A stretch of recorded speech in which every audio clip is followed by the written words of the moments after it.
আসসালামু আলাইকুম ওরহমতুল্লাহি ওবারাকাতু। সম্মানিত ভিউয়ার্স, আশা করি আল্লাহ সুবহানাহু ওয়া তাআলার অশেষ রহমতে আপনারা ভালো আছেন। আমি আলহামদুলিল্লাহ ভালো আছি। আমরা আজকে যে বিষয়টা নিয়ে কথা বলবো এটা খুবই গুরুত্বপূর্ণ, খুবই গুরুত্বপূর্ণ। এবং এটা যদি আপনি বুঝতে পারেন ইনশাআল্লাহ আপনার সামনে যে দিনগুলো আসতেছে, যে ক্লাসগুলো আছে এগুলোতে আপনি ভালো করতে পারবেন ইনশাআল্লাহ। অর্থাৎ আপনি এটা না জেনে কোনোদিনও আপনি সামনে আগাতে পারবেন না ফরেস্ট্রি। একটা ক্যান্ডেলের ভাষা, একটা ক্যান্ডেলের সাইকোলজি এটা কি বলতেছে? এই ক্যান্ডেলটা আমাদেরকে কি ডিরেকশন দিচ্ছে? ডিরেকশনটা কি দিচ্ছে একটা ক্যান্ডেল দেখে বোঝা যাবে। যখনই আপনি একটা ক্যান্ডেল দেখে বুঝতে পারবেন যে এটা কি ডিরেকশন দিচ্ছে, তখন আপনি সামনে আগাতে পারবেন ইনশাআল্লাহ। এজন্য আমাদের সবার উচিত এই ক্যান্ডেলের পুরো ডিটেইলসটা একেবারেই আয়ত্ত করে নেওয়া, যাতে আ এটা দেখলেই আমাদের মনে হবে যে এখানে কি ঘটতেছে? মার্কেটের ডিরেকশনটা সাইকোলজিটা কি ডিরেকশন দিচ্ছে? ডিটেইলস আমরা জানতে পারবো। দেরি আর না করে আমরা চলুন আজকে এই ক্যান্ডেলের ডিটেইলস আমরা জানবো। যেটা একজন ট্রেডারের জন্য, ফরেক্স ট্রেডারের জন্য খুবই জরুরি, খুবই জরুরি, খুবই জরুরি। মানে এর বিকল্প নাই। এটা আ একেবারেই আয়ত্ত করতে হবে। চলুন আমরা এই বুলিশ ক্যান্ডেলের ডিটেইলস আমরা জানবো। ১ম এ আমরা শুরু করব হলো ওপেনিং দিয়ে। আপনারা এখানে দেখতে পাচ্ছেন এটা হলো ওপেন। এইটুকু অংশ হলো ওপেন, এটা ওপেনিং। অর্থাৎ বুলিশ ক্যান্ডেলের নিচ থেকে ওপেন হয়। নিচ থেকে ওপেন হয়। একটা ক্যান্ডেলের সাইকোলজিটা হলো যে এটা একটা বাজার। এই বাজারে ৫ জন বিক্রেতা আছে, আবার এই পাশে ৫ জন ক্রেতা আছে। অর্থাৎ এই পাশে ৫ জন বিক্রেতা আছে, এই পাশে ৫ জন ক্রেতা আসে। এমনই অবস্থায় আরও কিছু বায়ার যখন প্রবেশ করলো এই বাজারে, তখন এটা বুলিশ ক্যান্ডেল উঠবে। এখন ৫ এর থেকে এখানে ধরেন ৭ জন হয়ে গেল। যখন ৭ জন হলো তখন এই মানে বায়ারের সংখ্যা বেশি বেড়ে গেল। অর্থাৎ বায়ার প্রেশার শুরু হয়ে গেল। তখন এখান থেকে অ্যা গ্রিন ক্যান্ডেল ওপেন হলো। গ্রিন ক্যান্ডেল তখন ওপেন হলো। ওপেন হওয়ার পরে এখানে আমরা দেখব যে এটা তখন উপরে যাওয়া শুরু করলো। অর্থাৎ এই বাজারে এখন হলো বায়ারের সংখ্যা বেশি, অর্থাৎ ক্রেতার সংখ্যা বেশি, বিক্রেতার সংখ্যা কম। এখানে সবসময় ২ টা পক্ষ থাকবে। একটা হলো বিক্রেতা, একটা হলো ক্রেতা। তো এখানে এই মার্কেটে এখন হলো ক্রেতার সংখ্যা বেশি। আচ্ছা, ক্রেতার সংখ্যা যখনই বেশি হয়েছে তখনই এখান থেকে মার্কেটটা ওপেন হয়েছে। এখান থেকে তারা ক্রয় করা শুরু করে দিল। সাথে, সাথে ক্যান্ডেলটা উপরের দিকে যাওয়া শুরু করল। কিন্তু মাঝপথে দেখা গেল যে এখানে ৫ এর জায়গায় যখন ৭ জন যখন ক্রেতা আসলো তখন মার্কেটটা উপরের দিকে যাওয়া শুরু করল। কিন্তু এরপরে দেখা গেল এখানে বিক্রেতার সংখ্যা হলো ৮ জন। বিক্রেতার সংখ্যা যখন দাঁড়ায় গেল হলো ৮ জন, সাপোজ ধরেন। তাহলে ৮ জন যদি বিক্রেতার সংখ্যা হয়, এখানে আমরা যদি ৮ দেই, ৮ জন বিক্রেতার সংখ্যা হলে এখানে তখন ৭ জন। তাহলে তখন কি হবে? তখন মার্কেট এখান থেকে এই বায়ার প্রেশারকে ডমিনেট করে তার একেবারেই মানে যে এখানে নিয়ে এসেছিল। সেলাররা মার্কেট এখানে নিয়ে এসেছিল। অর্থাৎ হলো এই জায়গায় হলো তারা নিয়ে এসেছিল। নিয়ে আসার পরে আবার তখন বায়ারের সংখ্যা বেড়ে গেল সেলারের চেয়ে। অর্থাৎ বায়ার তখন সাপোজ ধরেন ১০ জন হয়ে গেল, আর এখানে আছে হলো সেলার ৮। তার মানে বায়ারের সংখ্যা বেশি, ক্রেতার সংখ্যা বেশি থাকার কারণে তখন ক্রেতা বিক্রেতাকে ডমিনেট করে আবার এখান থেকে মানে বাই করা শুরু করে দিল। সেলাররা, বিক্রেতারা কিন্তু তাকে লো পর্যন্ত নিয়ে এসেছিল, এ পর্যন্ত নিয়ে এসেছিল। কিন্তু এখান থেকে আবার মানে বায়াররা আবার ক্রয় করা শুরু করে দিলেও তখন বায়ারের সংখ্যা ছিল বেশি, সেলারের চেয়ে বেশি। যার কারণে সেলাররা টিকতে পারেনি। তাদের দম ফুরিয়ে গিয়েছিল। তারা টিকতে না পারার কারণে তখন মার্কেট আবার তারা উপরের দিকে নিয়ে যেতে শুরু করলো।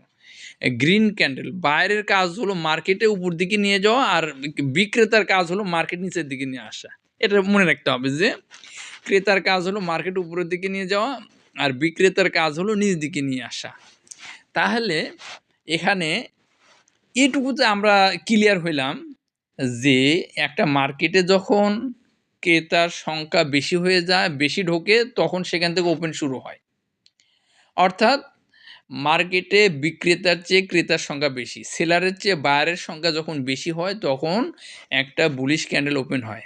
হওয়ার পরে এর মধ্যে যখনই তারা ক্রয় করে, যখন এটা বুলিশ হতে থাকে, উপরের দিকে যেতে থাকে, ওই সময় যখন বায়ারের চেয়ে সেলারের পরিমাণ যখন বেশি হয়, তারা যখন বায়ারদেরকে ডমিনেট করে নিচের দিকে নিয়ে আসে, তখন যেখানে তারা নিচে নিয়ে এসেছিল, কিন্তু নিচে নিয়ে এসে আর তারা থাকতে পারেনি।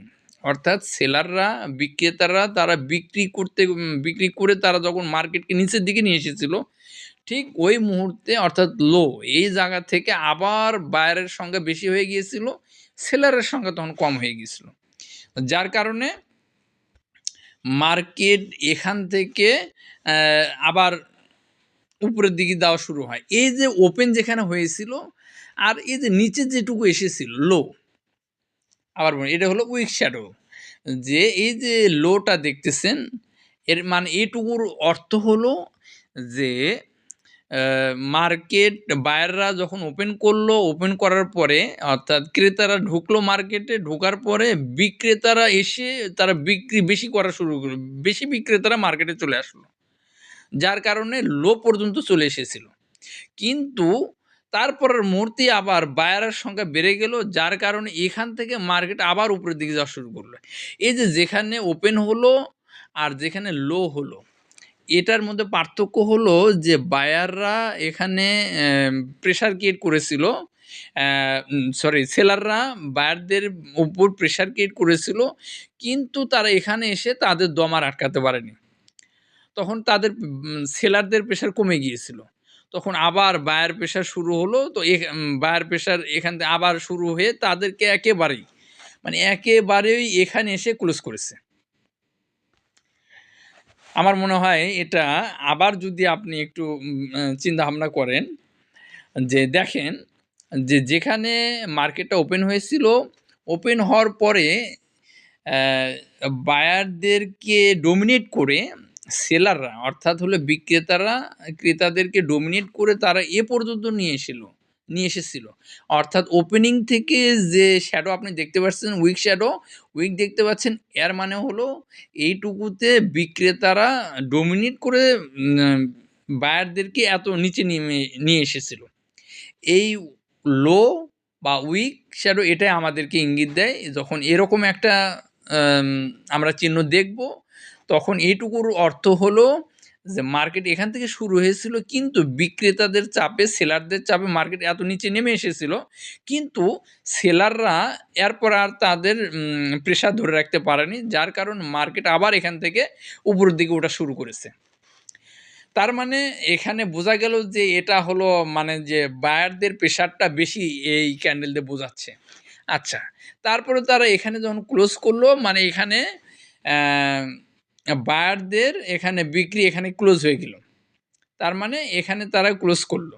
আর এই যে দেখতেছেন হলো হাইটা হলো যে এখানে মার্কেট আসলে গিয়েছিল ওই হাই পর্যন্ত, অর্থাৎ মার্কেট গিয়েছিল হলো এ পর্যন্ত, আমি টিক মার্ক দিয়ে দিলাম। এ পর্যন্ত যখন মার্কেট গিয়েছিল, তখন যাওয়ার পরে সেলাররা তখন আবার সক্রিয় হয়েছে, অর্থাৎ তখন ক্রেতার চেয়ে বিক্রেতার সংখ্যা বেড়ে গিয়েছে, ক্রেতার চেয়ে বিক্রেতার সংখ্যা বেড়ে গিয়েছে। তখন সেলাররা, বিক্রেতারা বায়ারদেরকে, ক্রেতাদেরকে ডমিনেট করে তার এখান থেকে একেবারে এ পর্যন্ত নিয়ে এসেছে, ডমিনেট করেছে তারা। এ পর্যন্ত এসে সেলাররা আর দম আটকাতে পারেনি, তখন এখানে ক্লোজ হয়ে গিয়েছে। অর্থাৎ এইটুকু অংশতে বোঝাচ্ছে যে হাই আর ক্লোজ, এই হাই আর এই ক্লোজ। দেখেন এইটুকু অংশতে আমরা যেটা বুঝতেছি যে এইটুকুতে বিক্রেতাদের চাপ বেশি ছিল,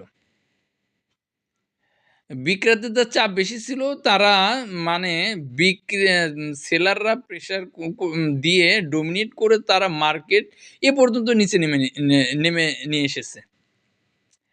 অর্থাৎ এইটুকুতে হলো সেলারদের পাওয়ার ছিল বেশি। যার কারণে মার্কেট বায়াররা এত দূর নিয়ে গেলেও সেলারদের প্রেশারের কারণে সেলাররা বায়ারদেরকে ডমিনেট করে এ পর্যন্ত মার্কেট নিয়ে এসেছিল তারা। এটা হলো ক্লুজ। এ আজকে শুধু ভাষাভাবে বললাম যে এটা জাস্ট মনে রাখার জন্য, যেটা বোঝার জন্য যে লো কি ইঙ্গিত দিচ্ছে, ওপেনিংটা কোথায়, লোটা কোথায়, হাই কোথায়, ক্লোজিং কোথায়। লো লো আর ওপেনিং এর মধ্যে আসলে কি ঘটনা ঘটছে এখানে, আর হলো হাই আর হলো ক্লোজিং এর মধ্যে কি ঘটনা ঘটছে, এটা অবশ্যই আপনাদেরকে মনে রাখতে হবে। এটা এটার জন্য আমার এটা দেখেন, অথবা মিনিমাম আপনি আরও 20-30টা ভিডিও দেখেন যে একটা ক্যান্ডেলের যে সাইকোলজি এটা কি, এটা আমাদের সবার দেখা উচিত। আপনি এটাতে না শিখতে পারলে আরও দেখেন, অন্য ভিডিও দেখেন, আরও দেখেন। এভাবে দরকার হলে আপনি 30টা দেখেন, 50টা দেখেন। কিন্তু যখন এগুলো দেখবেন তখন আপনার এটা ক্লিয়ার হয়ে যাবে। যতক্ষণ পর্যন্ত না আপনি এই ক্যান্ডেলের এই সাইকোলজিটা ক্লিয়ার না হচ্ছে, ততক্ষণ পর্যন্ত আপনি সামনে আগাতে পারবেন না। আজকে এ পর্যন্তই, যে আমরা হলো শুধু এই ক্যান্ডেলের হাই ক্লোজের মধ্যে কি ঘটনা ঘটছে আর ওপেনিং আর লোর মধ্যে কি ঘটনা ঘটছে, এটা যদি আপনি মনে রাখতে পারেন, ইনশাআল্লাহ আপনি সামনে আগাতে পারবেন। খুবই দ্রুত আপনি সামনে আগাতে পারবেন।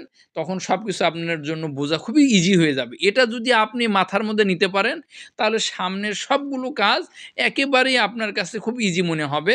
সব নিয়মকানুনগুলো তখন আপনার ইজি হবে। আজ এ পর্যন্তই। আসসালামু আলাইকুম ওয়া রাহমাতুল্লাহি ওয়া বারাকাতুহু।